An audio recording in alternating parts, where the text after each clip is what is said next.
अस्सलाम वालेकुम नाजरीन 9 अगस्त 2023 का दिन है और इस वक्त मैं मौजूद हूँ रेलवे हॉस्पिटल मुल्तान में।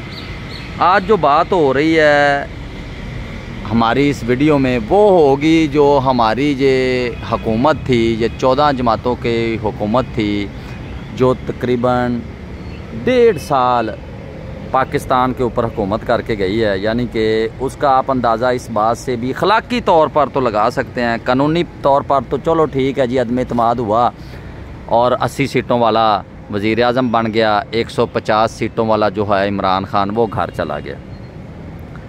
लेकिन कानूनी तौर पे तो ठीक हो गया, मान लेते हैं, लेकिन अखलाकी तौर पे जो मैच्योर कंट्री हैं जहाँ पे जमहूरियत है वहाँ पे तो कोई बंदा ये सोच भी नहीं सकता कि कोई सियासतदान ये सोच भी नहीं सकता कि 155 सीटों वाला जो है वो घर चला जाए और सिर्फ 80 सीटों वाला वो वज़ीर आज़म बन जाए। लेकिन पाकिस्तान में तो आपको पता है कौन सी अखलाकियात, कौन सा मोरालिटी सब ख़त्म है। इधर तो सिर्फ डंडा है और या बस हर कोई अपने पेट पे हाथ फेरने की कोशिश करता है। इधर तो ये तो पाकिस्तान का कोई नहीं सोचता, जमहूरियत का कोई नहीं सोचता, ये तो हम सबको पता ही है जो इधर पाकिस्तान में रहते हैं। शुरू से लेके आज तक जनरल अयूब से देख लें, आज तक यही चलता आ रहा है पाकिस्तान में। जमहूरियत सिर्फ जो हमारा झंडा है इस्लामी जमहूरिया पाकिस्तान, उसके ऊपर लिखा होता है इस्लामी जमहूरिया पाकिस्तान, या जो कागजात होते हैं सरकारी उनके ऊपर लिखा होता है। लेकिन अमली तौर पे तो आप इसको जमहूरियत नहीं ना कह सकते।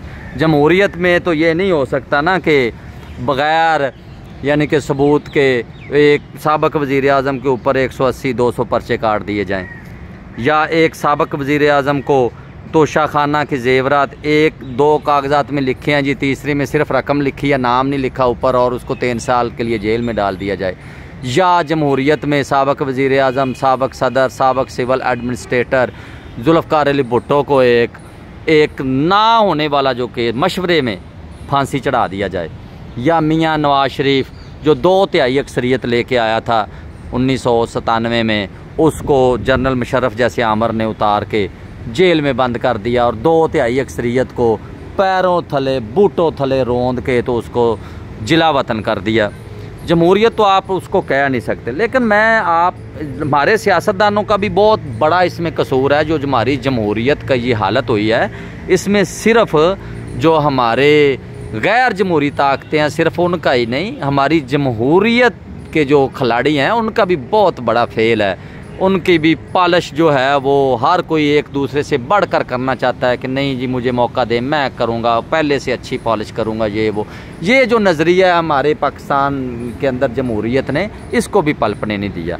अभी मैं इसकी आपको एक मिसाल दे देता हूँ। जैसे ही चलो ये तो अब बच्चा जानता है कि 155 सीटों वाले इमरान खान को उतार के तो एक सिर्फ 80 सीटों वाले वज़ीर आज़म को जब वज़ीर आज़म के लिए ऑफ़र की गई या अदम एतमाद के लिए, तो अब ये तो नहीं हो सकता ना कि उनको जाके जरदारी ने कहा हो या किसी और सियासतदान ने भी आओ हम आपको वज़ीर आज़म बनाते हैं। कहा तो उसी ने था ना जिसके ऊपर फिर चेयरमैन PTI ने इल्ज़ाम भी लगाया, नाम भी लिए जनरल बाजवा का।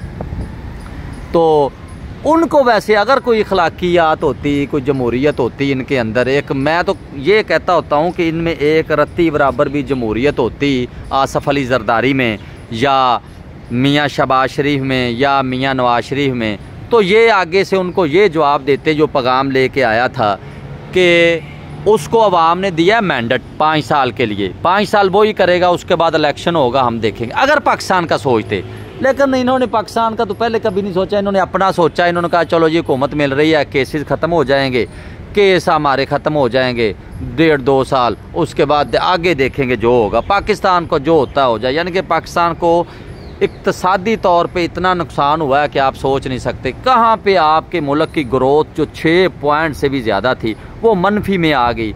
जहाँ पे आपका डॉलर 170 का था वो 300 पे चला गया। बेरोज़गारी जो है वो बढ़ गई, महंगाई दुगनी तिगनी होगी पहले से, पेट्रोल दुगनी कीमत में, डीजल दुगनी कीमत में, कर्ज़े 3 गुना बढ़ गए। यानी कि ये हमें फल मिला किसका कि ये जो मियाँ शहबाज शरीफ की हुकूमत आई 1.5 साल में। अभी देखते हैं जो महंगाई के मारी अवाम है जिस दिन ये जाएंगे, यौम नजात जो है वो किस ज़ोर शोर से पाकिस्तान में मनाया जाता है, उस बात से आपको अंदाज़ा हो जाएगा। मीडिया के ऊपर तो शायद पाबंदियाँ हों, लेकिन सोशल मीडिया के ऊपर आपने नज़र ज़रूर रखनी है कि यौम जो नजात है वो कितने अच्छे तरीके से या कितने बुरे तरीके से मनाया जाता है, कितनी शिद्दत से मनाया जाता है। ये आप देखिएगा, महंगाई से आवाम तंग, यकीन करो बिजली के बिल जो हैं वो आवाम नहीं अदा कर पा रही। एक जो आम जिस घर की पूरे घर की आमदन 10,000 रुपया है, उस घर का बिल 8,000 9,000 आया हुआ है, यानी कि वो सिर्फ़ अपना बिजली का बिल अदा कर सकता है। और जिन घरों में गैस लगी हुई है उनके बिल 3-3 गुना ज़्यादा आ रहे हैं। गैस की लोड शेडिंग शदीद हो रही है। आप किसी भी बड़े शहर से पता करें, मैं बुरे वाला का रहायशी हूँ, बुरे वाला में बाकायदा टाइम टेबल बने हुए हैं गैस के, यानी कि उसके अलावा आप खा पी भी नहीं सकते। इन्होंने हमारे खाने पीने के भी टाइम टेबल बना दिया है, इन्होंने हमारे चाय पीने का भी टाइम टेबल बना दिया है। 2-2 3-3 घंटे लोड शेडिंग होती रही है। अब देखते हैं, कहते हैं कुछ निगरान आ रहे हैं, लेकिन निगरान भी इनके लगाए हुए ही होंगे ना। इस बात से आप अंदाज़ा लगा लें कि निगरानों का फ़ैसला कौन कर रहा है जी, राजा रियाज़ कर रहा है, जो उसकी जमहूरियत, उसकी आप जमहूरियत के लिए खिदमात से आप अंदाज़ा लगा सकते हैं। और दूसरे हैं मियाँ शहबाज शरीफ साहब, आसफ़ ज़रदारी साहब, मियाँ नवाज़ शरीफ साहब, इन्होंने निगरान वज़ीर-ए-आज़म का फ़ैसला करना है जी। और आइन को तो आपको पता ही है कि ये जितना को मानते हैं, आइन और सुप्रीम कोर्ट को तो इन्होंने जितना को मानना है, यानी कि सुप्रीम कोर्ट बेचारी हो इतना उसने शोर डाला, इतने उसने आर्डर पास किए कि पंजाब में इलेक्शन करा दो।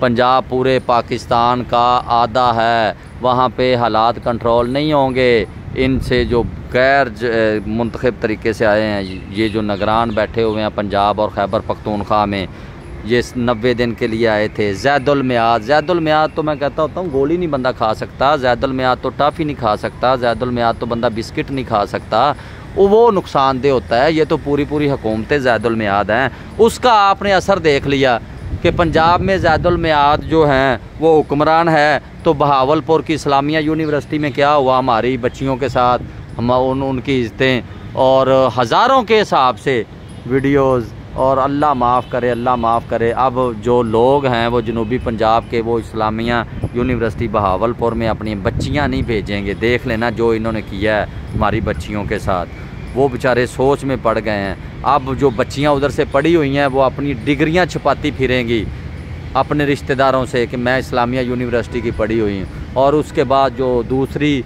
ज़ैदुल मियाद हुकूमत है खैबर पख्तूनख्वा में, वहाँ पे आप देख लें क्या है, खुद का हमले हो रहे हैं, हमारी फोर्सेस पे हमले हो रहे हैं, पुलिस पे हमले हो रहे हैं। इस बात से आप अंदाज़ा लगा लें कि ज़ैदुल मियाद जो हो निगरान हुकूमतें हैं वो पाकिस्तान के लिए कितना बड़ा नुकसान का बायस बन रहे हैं, पाकिस्तान की आवाम के लिए कितना नुकसान का बायस बन रहे हैं। अगर इलेक्शन हो जाते, मुंतखब हुकूमतें होती दोनों सूबों में, ये हो ही नहीं सकता था कि दोनों सूबों की ये हालत होती जो अब हो रही है। इसलिए मुंतखब जो जमहूरी मुल्क होते हैं वहाँ पे हुक्मरान जो होते हैं वो मुंतखब ही होते हैं। ये नहीं हो सकता कि आप निगरान लगा दें फिर उनको आगे बढ़ाते जाएं। जैसे आप सुना है कि ये वज़ीर-ए-आज़म के साथ भी ऐसे ही करने जा रहे हैं, एक दफ़ा निगरान लगा देंगे फिर आगे, फिर पहले जो पंजाब की सूरत हाल है, जो खैबर पख्तूनख्वा की सूरत हाल है ज़ैदुल मियाद निगरान हुकूमतों की वजह से, ये फिर पूरे पाकिस्तान की ये सूरत हाल होगी। लेकिन उम्मीद करते हैं, उम्मीद का दामन नहीं छोड़ते, मायूसी कुफर है। इंशाअल्लाह अल्लाह ताला पाकिस्तान के हक़ में बेहतर करे, क्योंकि ये हमारा आज़ादी का महीना है, इसको हम आज़ादी के तौर पे मनाते हैं 14 अगस्त के, और पूरे अगस्त को जोशो खरोश से मनाते हैं इसलिए, और इसमें हमें आज़ादी मिली सी। इंशाअल्लाह हमारी जमहूरियत को भी आज़ादी मिलेगी और हमें पाकिस्तान की जो आवाम है उनको हकीकी जमहूरियत का फल अब तो मिल जाना चाहिए, अब तो उनको हकीकी जमहूरियत मिल जानी चाहिए। क्योंकि मेरे ख्याल में 70 साल तो हो गए हैं अभी तक, तो ये तो बड़ा लंबा सफ़र तय कर लिया पाकिस्तान की आवाम ने, अब तो मिलनी चाहिए। सब लोग दुआ करें, अगस्त का महीना है, कि पाकिस्तान में हकीकी जमहूरियत आए, कोई किसी का किसी को डर खौफ ना हो, कानून पे अमल दरामद हो, झूठे पर्चे ख़त्म हो जाएं। इंशाल्लाह पाकिस्तान जैसा कोई मुल्क भी नहीं है जो तरक्की कर सके। पाकिस्तान को अल्लाह ताला ने बेशुमार नेमतों से नवाजा है। ये ज़री मुल्क भी है, ये मादनियात से भी माला माल है और यहाँ की आवाम भी बड़ी बाशऊर और मेहनती है इंशाल्लाह। और हमारे काश्तकार जो हैं वो भी।